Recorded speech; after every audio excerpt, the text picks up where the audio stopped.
Howdy, SpongeBob's no stranger to breaking out in song. At this point, there's even entire SpongeBob albums that have been released compiling these songs, and some of these pieces have been the source of smiles, good cheer, and memes for years now. On the other hand, some were uninspired wastes of an episode's runtime or even outright offensive to the ears. So let's check out the top 5 best and worst SpongeBob songs. But before we dive in, just a heads up, this list will only compile songs that feature the original voice cast. So basically, in-universe songs, like where Tom Kenny sings as SpongeBob, and so on. So as much as it's absolutely worth mentioning, Sweet Victory will just be an honorable mention this time. With that said, on to the countdown. And starting with the 5th worst. To a land where all our dreams can finally come true. Ugh, what a bungled up, sing-talking mess of a song. Many people consider Atlantis SquarePantis a half-baked mess of a special episode. And one of the biggest complaints towards it are the lackluster songs featured in what's meant to be a musical episode. Oh, make me into money, Mr. Wonderful Machine. I always knew that me true color was green.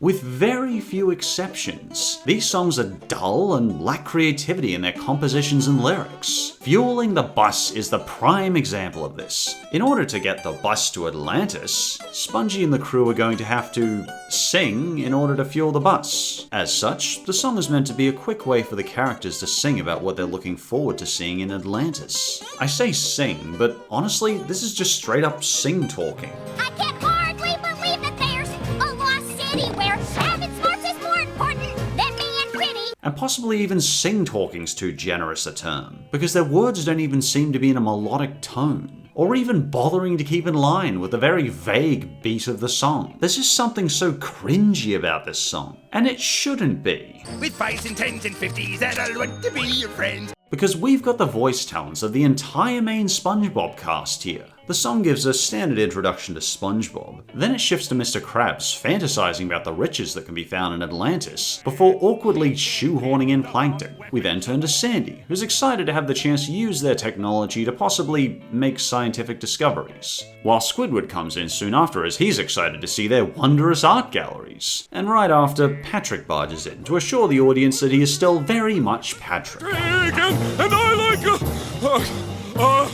I don't know what I like. The vocal performances are passable, I guess, but it feels so out of sync and unstructured that I find it a cringeworthy song. I found Fueling the Bus a real letdown that I tend to skip when watching this episode. To a land where all our dreams. Whoops, sorry. And for the 5th best, It's the best day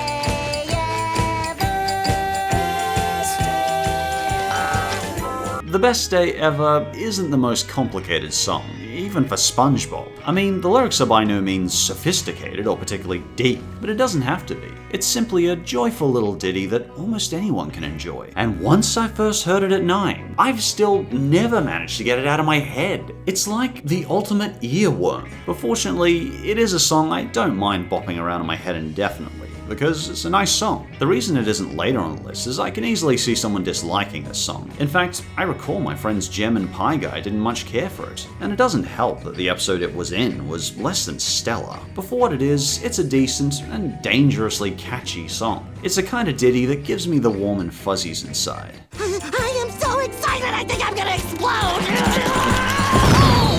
It's simply a song about Spongy exclaiming how today is his best day ever. And on that topic, Spongy gives a stellar performance here. In fact, I call it among Tom Kenny's most memorable performances. Mr. Sun came up and he smiled at me. The instrumentals of the song give that feel-good poppy sound with a light, upbeat tone. Also, some punchy percussion that's actually reminiscent of skipping, which I think complements the song well. It's the best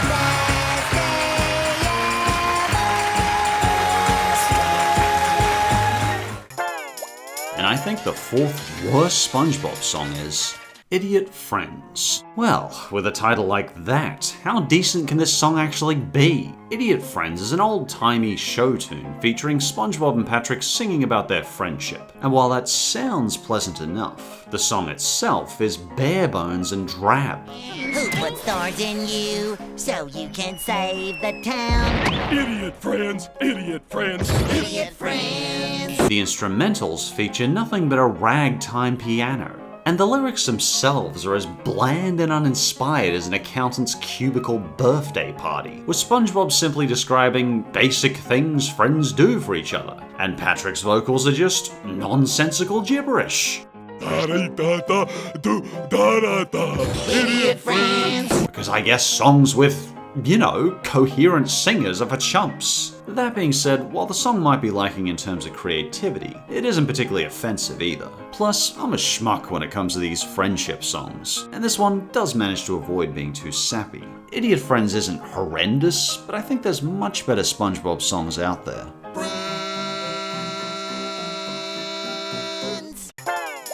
And for the fourth best, All You Need Is Friends. Another friendship song, but this one's a bit more soft and gentle than usual. I mean, normally SpongeBob's ditties are far more boisterous and less subtle.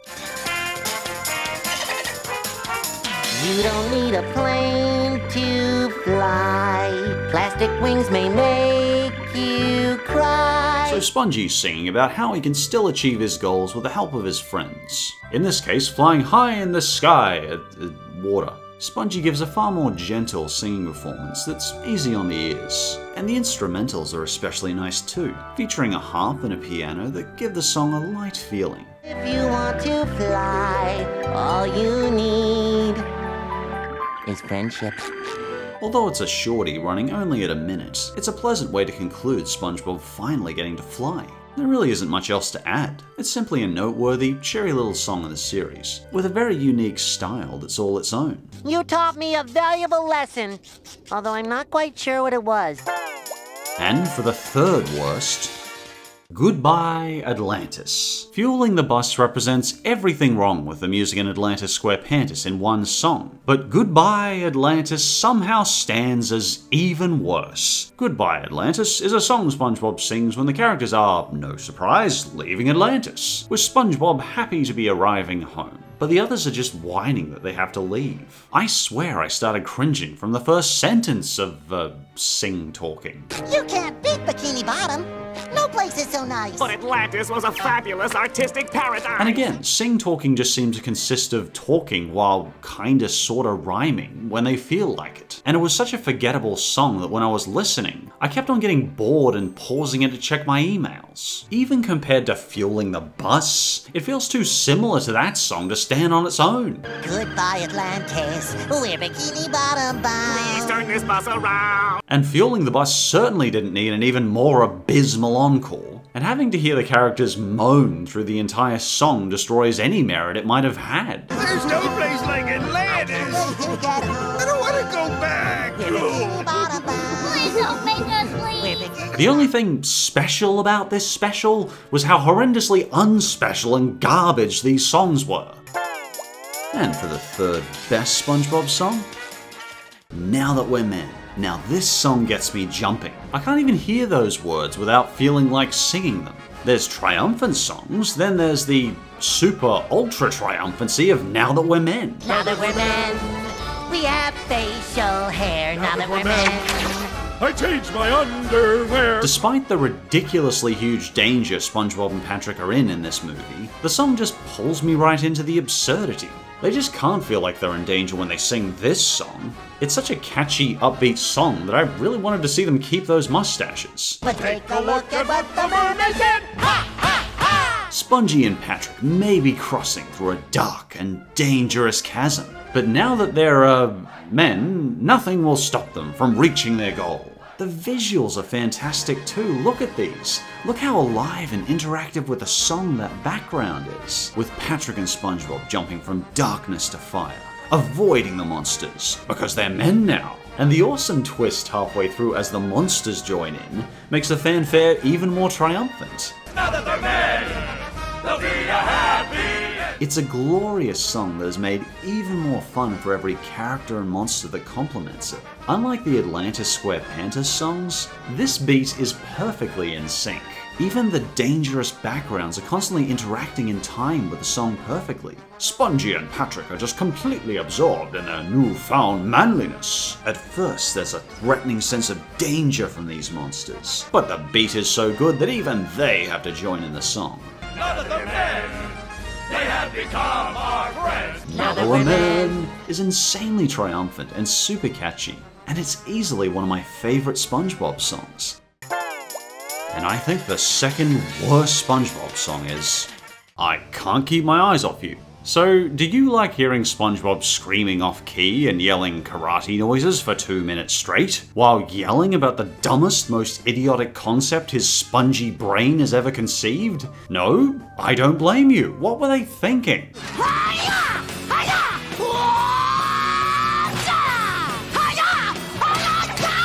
To me, there's a very fine line with our good friend Spongy. Most of the time, I like to hear him sing. Then he reaches that thin line, where suddenly it sounds like I'm listening to a screeching cat being shoved up a car alarm. And he hits that line well and truly in this song. You see, in this Season 5 episode, SpongeBob falls in love with a Krabby Patty. Yes, I know, it's stupid. It's Season 5, let's just try and roll with the punches. Spongy even rejects spending time with Sandy and Patrick, in favor of singing an entire song about how much he loves this rotting hunk of meat. I get that it's meant to be a parody of a High School Musical song, and when I looked up the lyrics, they're perfectly fine. But I can't hear the lyrics amid Spongy yelling this song at the top of his voice.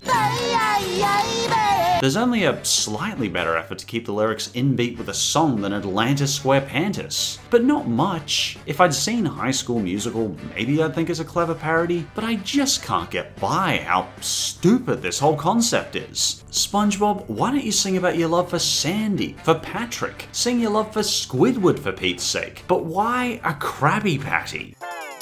And I think the second best SpongeBob song is Who Am I? I just can't remember. Man, is this performance epic. The episode Mimic Madness revolves around SpongeBob experiencing an identity crisis, forgetting who he truly is. And the climax of the episode culminates into this magnificent song. It's rich in symbolism and easily one of Tom Kenny's greatest performances. SpongeBob's identity crisis is perfectly portrayed as he morphs into his friends. Tom Kenny is known for his dynamic roles, portraying many iconic characters from SpongeBob to Ice King, even Spyro the Dragon. And this song truly puts Kenny's talents to the test, as with no effort he jumps between the many different characters in the SpongeBob series. Who am I? I have a right to know. Who am I? Am I friend?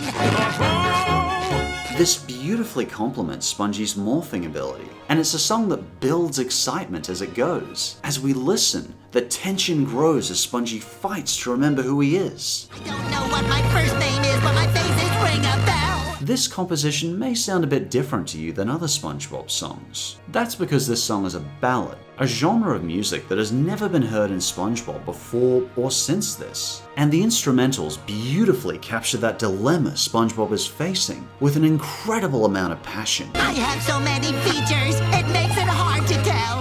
Who Am I is a surprisingly deep, emotional ballad. Who am I? To whom am I speaking?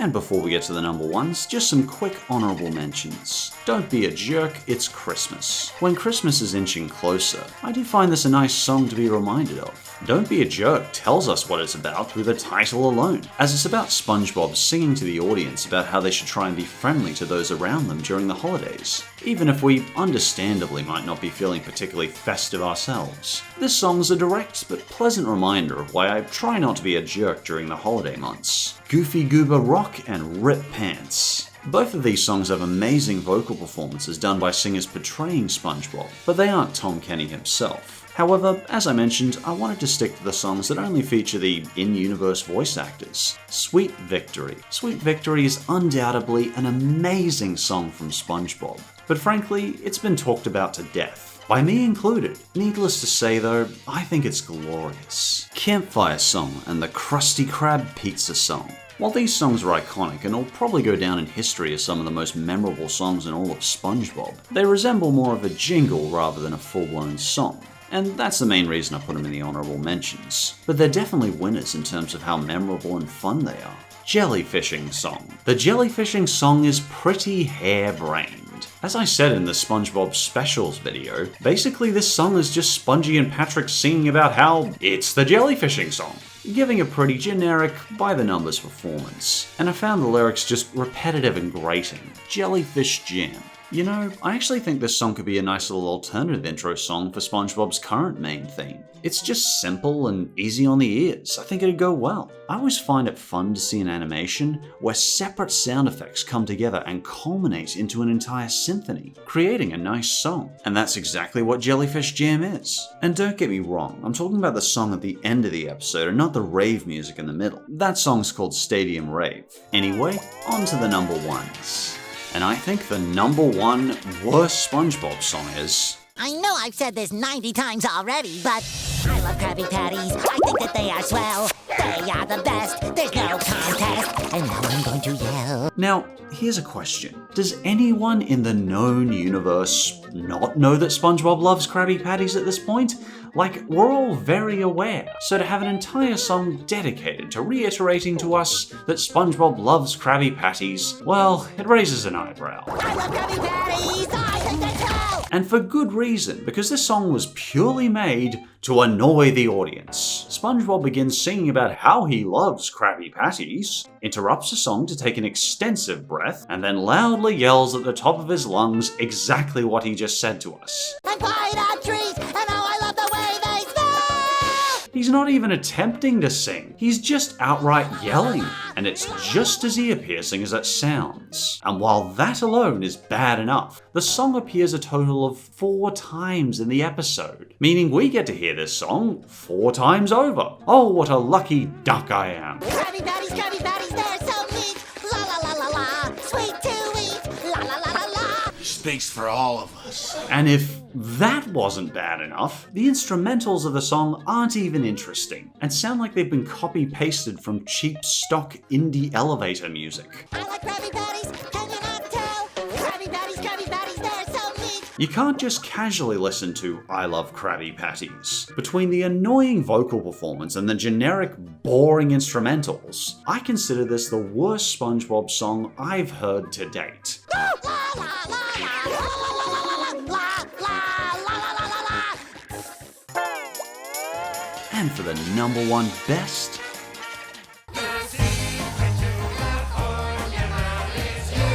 some people had mixed thoughts on the new SpongeBob movie, Sponge on the Run. Setting aside the shoehorned-in Camp Coral advertisements, I liked a lot of parts of it, including the new animation style, and I certainly enjoyed the guest appearances, but I'll talk more about the movie another time. But when I saw this song, it was genuinely exciting and touching, with spectacular colors, sharp dance animation, and a very catchy dance beat. I was humming all the way out of the cinema at my lounge room. I, like most people, saw this on Netflix. But this is one of those songs I really would have enjoyed seeing on the big screen.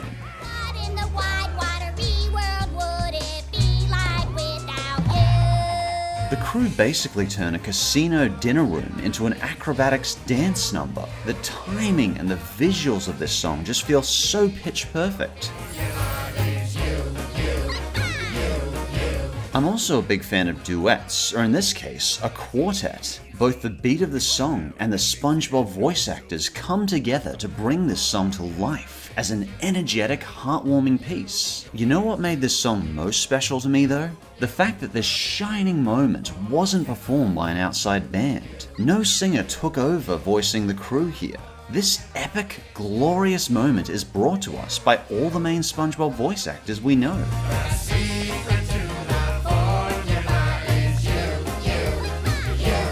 And frankly, a quartet of some of my favorite voice actors of all time is really something special to me. And I personally consider it the best song to ever come out of SpongeBob.